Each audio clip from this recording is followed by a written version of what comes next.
अस्सलाम वालेकुम।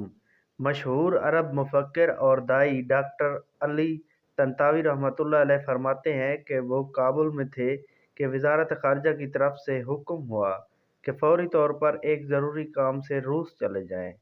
वो तैयार हुए लेकिन ये परेशानी लाहक हुई कि गैर मुस्लिम मुल्क है, वहाँ उनका ज़बीहा मुझसे तो नहीं खाया जाएगा।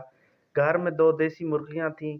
बेगम ने ज़बह करा के ज़ाद सफ़र में ये कहते रख दिया कि जब तक इनसे काम चलता है चला लेना, आगे का अल्लाह पाक बंदोबस्त करेगा। वो कहते हैं मैं ताशकंद पहुँचा ही था कि वहाँ के एक मुसलमान शेख ने घर में दावत की। मैं उनके घर जाने के लिए निकला था कि रास्ते में एक गरीब औरत भूख से निढाल अपने बच्चों के साथ सड़क किनारे खड़ी थी। मैंने बेख्तियार वो दोनों मुर्गियाँ उन्हें पकड़वा दीं। अभी 1 घंटा नहीं गुज़रा था कि काबुल से तार आई कि वो काम जिसके लिए आपको भेजा था, वो हो गया, आप वापसी की फ़्लाइट पकड़ लें।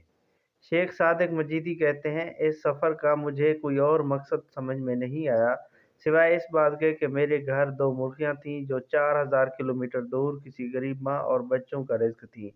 अल्लाह ताला ने मुझे इस काम के लिए अफ़गानिस्तान से ताशकंद भेज दिया कि चल उस गरीब माँ और उसके बच्चों को ये रिज़्क पहुँचा आ।